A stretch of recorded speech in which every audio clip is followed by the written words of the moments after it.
Karibu katika episode ya 4 recap yetu. Kama bado hujitazama sehemu ya 3, basi hakikisha unagusa cheki pop up kinachokeza juu kabisa upande wa kulia maskini mwako ili tuweze kwenda pamoja. Katika episode ya 3 tulikuwa tumekomea ni baada ya kushuhudia Wicho akiwa amekalishwa kikao yeye pamoja na Mwamba Sanogong, na akiambiwa kwamba sasa kutakuwa na masharti mapya kabisa na Mwamba atakwenda kuachiliwa huru. Lakini Mwamba Wicho alikuwa na wasiwasi kwamba huyu jamaa akiachiwa huru huenda atamkula bidada. Lakini kumbe naye Mwamba Wicho anasisimka kimapenzi na anawazaga sana siku moja aje kumpata mwanamke ambaye atakuwa anampenda na anatakiwa kufanya matendo mema kila wakati, kwa sababu huyo mwanamke siku moja atakuja kukutana naye tu. Alipotoka pale akaelekea katika mchoro fulani, alikuwa akimtazama mwanamke mmoja aliyekuwa na nywele ndefu sana. Akawa anamkumbuka mwanamke huyu kwamba kuna kipindi mwanamke huyu alikuwa akikimbia katika bonde kubwa sana. Na tena Mwamba Wicho akawa anatoka na machozi huku akijiuliza kuwa ni wapi mwanamke huyu aliko. Hasa upumbavu wa Mwamba Sanogong, baada ya kumchukua bidada ya Sala kule katika ile nyumba, baada ya kumtembezea kichapo kizito, akamleta katika nyumba ya Mwamba Wicho na akamweka kwenye friji kwa sababu bidada asiweze kuoza, kwa sababu kumbuka kwamba huyu alishakufa tayari. Na ile time Mwamba Wicho anakuja kufungua friji anakutana na bidada huyu Sala. Kabaki anashangaa bidada anashinda nini kwenye friji huko, hafu friji ni ya baridi kiasi hiki. Ikabidi Mwamba Wicho aweze kumpigia mshikaji PK, na baada ya PK kufika tu akampatia bidada vidonge fulani, lakini bidada tayari ubongo wake ulishaanza kuharibika. Kwa hiyo kawa umesahau kila kitu. Akawa anaulizwa ulikopo wapi na wewe ni nani? Bidada hakumbuki chochote kile. Lakini kitu pekee ambacho bidada anakikumbuka ni kwamba anatakiwa nimtafute mtu anayefahamika kama Samin. Hasa kwa kuwa Wicho hajui kitu chochote kile na amemfuma tu bidada yuko ndani ya nyumba, akambeba katika begi na moja kwa moja akamleta hapa kwa bidada Samin. Akasema kwa haya, Samin mwenyewe huyu hapa. Samin akashangaa kuona kwamba mbona msichana anaelekea kufa afu msichana mrembo kama hivi. Wakaanza kujadiliana kwamba familia ya bidada Sala imekuwa ikimtafuta kwa muda mrefu sana na amekuwa akitangaza katika matelevisheni kila wakati. Sasa tutafanya nini jamani? Wakati huo wote bidada anapokaa nje ya friji, basi mwili wake unaanza kuharibika. Ikabidi Mwamba kutumia uwezo wake wa kichawi na kumsababisha bidada awe na barafu. Na walipokuwa wanaendelea kufanya tafiti zao, walikuja kugundua kwamba bidada Sala alikuwa anatokea katika familia yenye utajiri mkubwa sana. Na bidada Samin, kwa sababu hamjui bidada Sala jina lake, basi akawa anamuita jina la Buda. Jina la Buda likawa maarufu kweli kweli miongoni mwa wao mashetani. Basi akamchukua bidada Sala na akampeleka katika eneo fulani hivi la mgawani. Lakini walipofika katika eneo hili alishangaa kuna kiumbe fulani ambacho kiko kama mtoto mdogo, na hichi kiumbe kilikupo juu ya vichwa vya watu na kinanyonya kila nutrient ambazo watu wanajaribu kuzila. Na huyu mwanamke kila anapojaribu kula anashangaa kwamba kila siku akipima uzito wake unapungua. Haelewi ni kwa nini anakula sana lakini uzito wake unazidi kupungua tu. Bidada Samini hawezi kutatua changamoto hii peke yake, ikabidi kwenda kumshirikisha Mwamba Wicho. Na mwisho wa siku akaja na hitimisho ya kwamba kumbe yule shetani anatumia tattoo ambazo watu wanakuwa wamezichora katika miili yao, na kupitia hizo tattoo basi anaweza kuchukua kila nguvu ambayo unaingiza katika mwili wako. Bidada Samini akaanza kupambana kujua ukweli kamili jinsi ulivyoweza kukaa. Mwisho wa siku alikuja kugundua kwamba huyu kiumbe anamejificha katika hizo scale ama vile vipimo vya uzito. Basi Mwamba Sanogong akatimba katika maeneo hayo na bidada Samini, na kisha akaweza kuzivunja kabisa zile scale ambazo ndani yake zina hicho kiumbe ambacho kinanyonya nutrient za watu. Na huku upande wa pili bidada Sara anaendelea kuishi na wenzake vizuri kabisa, anapata misosi ya kutosha. Yani maisha yake yamekuwa bomba sana hapa katika kampani hii anayoipata katika familia hii. Na Mwamba Sanogong siku zote na maneno ya shombo sana, akasema kwamba huyu ndio zombi wa kwanza kulishwa vizuri na kutunzwa na watu. Wengine wote wanakatwa vichwa. Yani huyu ndio peke yake tunayemhudumia vizuri. Na mpaka dakika hii ni siku za mwishoni kidogo mwa mwaka. Wanaelekea katika sikukuu za Christmas na mwaka mpya. Lakini siku ya leo bidada alikuwa anatimba katika maeneo ya sokoni kuweza kujipatia nyama, kwa sababu msosi unatakiwa upikwe wa maana. Lakini akiwa katika maeneo ya masoko haya akaja kugundua kwamba kuna jamaa mmoja anamsalimia kana kwamba vile alikuwa anamfahamu. Bidada kama amempotezea huyo jamaa na kisha kaingia katika eneo fulani hivi ambalo linauza viungu. Hasa akitazama miongoni mwa viungu ambavyo anaviona hapa, akawa anaona kama kimoja hivi kinaweza kuvuja. Mwisho wa siku akaja kushtukia kwamba eti ni kama yuko juu kabisa magorofa na anaona majengo yote, na katika majengo ambayo anayaona kuna majengo ambayo yanaungua moto. Hii kitu ilimtisha sana bidada, akahisi ni kama vile mwisho wa dunia, kwa sababu moto unatabiliwa kwamba katika mwisho wa dunia ndio utakwenda kuchoma dunia nzima. Hasa hili jambo ili lisiweze kutokea, hiyo ni mission ambayo mtu anayefahamika kama Tanmark anatakiwa kuweza kuizuia. Na bidada Tanmark ndio inaaminika kwamba ndio yeye mwenyewe bidada Samin. Usiku wa leo katika jumba la makumbusho, mlinzi alikuwa akijaribu kupita hapa na kuendelea kukagua katika maeneo haya na tochi yake. Ila kwa bahati mbaya mwanga wake wa tochi ukaweza kukipiga kioo fulani kilichokuwa jirani yake, na mwisho akaweza kugundua kuwa kuna kama reflection ambayo ilikuwa inatokea nyuma yake kana kwamba kulikuwa kuna mtu. Kibidi kugeuka. Na alipoweza kutazama alikuja kugundua kwamba kulikuwa kuna mtoto mdogo mwenye nywele fupi. Mwamba akawa anatishiwa na huyu bwana mdogo, akataka kumlamba kwenzi lakini huyu mtoto akawa amepotea. Mwamba ikabidi kuanza kukimbia hapa ndani. Akawa anashangaa huyu msichana ameingiaje hapa ndani na mwezaje kutoka kimagumashi namna ile. Sasa jamaa akaanza kukimbia bila mpangilio wote ule. Mwisho wa siku akawa ameanguka katika ngazi na akapoteza maisha. Hatujajua yule mtoto ni nani na kwa nini yuko katika maeneo ya makumbusho. Lakini huku upande wa pili tunaonyesha bidada Samini akiwa anaelekea katika hoteli fulani kwenda kuikagua, na akawa anajaribu kuangalia kwamba je, katika hoteli hii kutakuwa kuna changamoto yoyote. Lakini huyu mfanyakazi wake akawa anasema kuwa mbona pako fresh kabisa, yani inaonekana kwamba huenda kuna mtu anamtafutia hoteli. Lakini Mwamba Sanogong naye akawa ametimba katika mitaa hiyo mida hiyo. Lakini Mwamba huyu mfanyakazi wa huyu bidada akawa ametoka hapa kwenda kupokea simu. Jamaa akawa amekaa kitandani na kuanza kuzungumza na bidada. Bidada akasema kuwa hapa ndani inaonekana kuna mzimu wa Chabo, mzimu ambao unapenda sana kupiga chabo, lakini hatuelewi umejifichia wapi huo mzimu. Kwa hiyo wateja wanapofika katika eneo hili na kuanza kufanya mambo yao, basi ule mzimu unajitokeza na kuanza kuwachungulia. Bidada akabidi kumshawishi mwamba na kumwambia kuwa hebu tuigize kana kwamba tunataka tufanye jambo lolote lile, huu mzimu utajitokeza tu.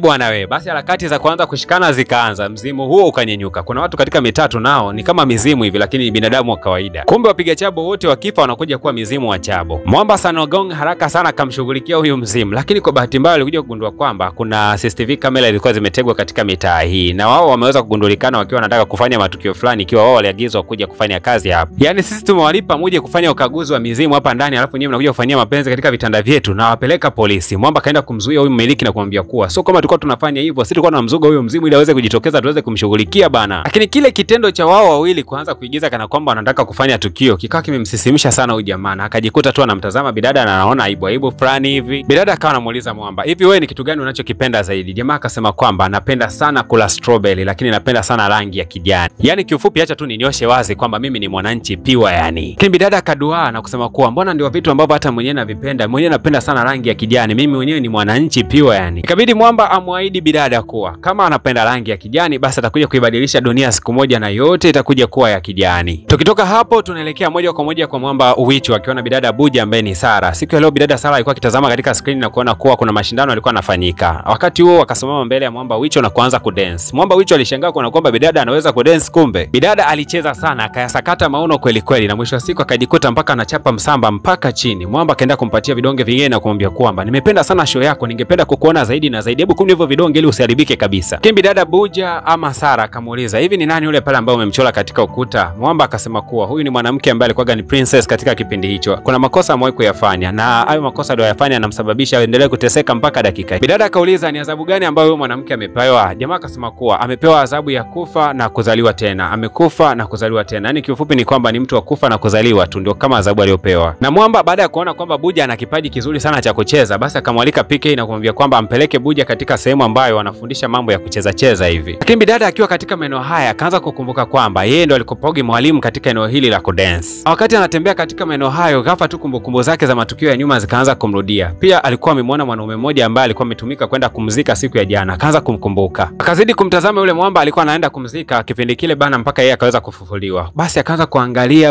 anaangalia ile gari, lakini ghafla tu akajitokeza bidada mmoja anayefahamika kama Aris. Hasa huyu bidada kumbe bana ni watoto wasumbufu hapa mjini wanajitafutia pesa kwa njia za alamu. Akasema kwamba angalia umekongoa gari yangu, nataka unilipe fidia. Lakini wakati huo bidada akawa ameanguka chini. Kumbe wakati huo bana ameanguka akawa ameangusha jicho lake. Na kwa sababu yeye ni maiti, tishu zake hazijaweza kujishikamana sana. Kwa hiyo anaweza kaangusha jicho akalirudishia tena. Yaani kifupi yeye ndio yuko hivyo. Mwisho wa siku bidada bana akawa amezimia. Tukaonyeshwa nini ambacho kilikuwa kimeendelea, lakini upande wa pili tunaonyeshwa katika ukumbi fulani hivi wa filamu. Leo Mwamba Uwicho alikuwa ameleta filamu ya miaka ya 1980 na yule mzee mmiliki wa huu ukumbi wa filamu akaona mwanamke fulani mgeni ameweza kuingia hapa. Lakini alipokuja kugeuka nyuma yake akamwona yule mtoto ambaye tuliweza kumwona katika library fulani. Aliweza kusababisha mlinzi wa ile library aweze kupoteza maisha kwa kuanguka katika ngazi. Na kumbe huyu dada aliyekuja alikuwa ameagizwa na Uwicho ili kuhakikisha kwamba anaulinda ule ukumbi, filamu yake iweze kuoneshwa kwa utulivu na asiwepo mzimu yoyote atakayeingilia shughuli hii. Kwa huyu bidada akawa anamfukuza huyu mtoto na kumwambia kuwa embo ondoka haraka sana, sitaki kabisa nikuone katika maeneo haya. Sasa yule mtoto akawa ajui wapi pa kuelekea, akawa ameingia mpaka ndani ya movie. Jamaa Uwicho akashangaa sana kuona kwamba eti movie yake na mtoto mdogo ambaye amevaa nguo za kisasa na kamera yake ina rangi, wakati kipindi hicho kamera zilikuwa hazina rangi. Na kwaje huyu mtoto anaonekana vizuri na rangi yake vile vile? Jamaa alikasirika sana kwa sababu hii movie anaipendaga sana. Ikabidi kumshtua Samini kwamba aje kumsaidia kumtoa huyu mtoto katika movie yake. Lakini bidada Samini akawa amemshukia Uwicho na kusema kwamba nakujua wewe michezo yako, unaweza kusema tuingie ndani ya movie mimi na Mwamba Sanogang, lakini baadaye ukatunasisha huko. Sasa mimi nataka niingie na wewe katika hiyo movie tukamchukua huyu mtoto. Basi ikabidi Mwamba Uwicho aweze kukubali, ikabidi waingie ndani ya ile movie na kwenda kumtafuta yule mtoto. Lakini Mwamba Uwicho akiwa ndani ya hii movie akashangaa kumwona kwamba yule mwanamke ambaye ni princess ambaye wakati mwingi amemchoraga katika mchoro eti anamuona katika maeneo haya. Haraka sana akaanza kumtazama mwanamke huyu. Lakini ghafla tu alipokuja kugeuka akagundua kwamba bidada Samini alikuwa hayupo. Wakati huo akawa anamshuhudia bidada ambaye ni princess akiwa anaendelea kuwakabakaba watu katika maeneo haya. Na ghafla tu kuna Mwamba mmoja akaweza kumfuma bidada akiwa anamkaba, akaanza kumshughulikia. Lakini Mwamba ikabidi kuingilia ule ugomvi na kwenda kumsaidia bidada huyu. Mwamba Uwicho anampendaga sana huyu msichana, lakini tabia zake hazijawahi kueleweka kutoka miaka hiyo mpaka dakika hii katika miaka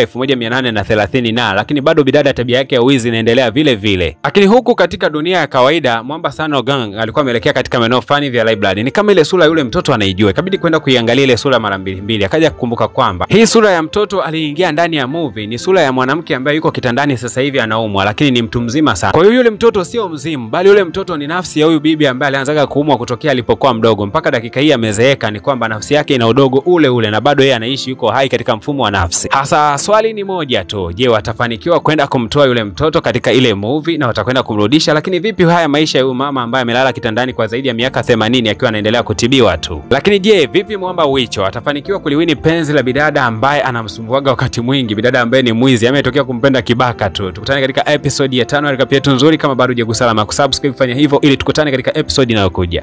Tangazo: PVP Media Max kupitia kitengo chake cha IT tunatoa huduma zifuatazo: tunarekodi na kurusha live ibada, sherehe, mikutano na semina kwa kutumia vifaa vya kisasa na vyenye ubora wa kimataifa. Ukifanya kazi nasi utajionea utofauti mkubwa. Pia tunafungua akaunti za YouTube za kulipwa ndani ya muda wa siku 15. Tunafungua akaunti za makanisa, vikundi vya sanaa, watu binafsi na taasisi zote. Chaneli zote zinakuwa na vigezo na kusajiliwa kwa majina ya muhusika, BRELA pamoja na TRA. Pia tunatoa msaada kwa wanaohitaji kusajili chaneli zao katika mifumo rasmi ya TCRA. Na pia tunatoa mafunzo ya uendeshaji wa YouTube na usimamizi kwa siku 30 tu. Ada ya kujiunga na grupu la mafunzo ni shilingi 50,000 tu. Kwa mawasiliano zaidi wasiliana nasi kupitia email pvpmediacompany@gmail.com au kwa WhatsApp namba 0622113984. PVP Media tunasema YouTube ni ajira na bosi ni wewe mwenyewe.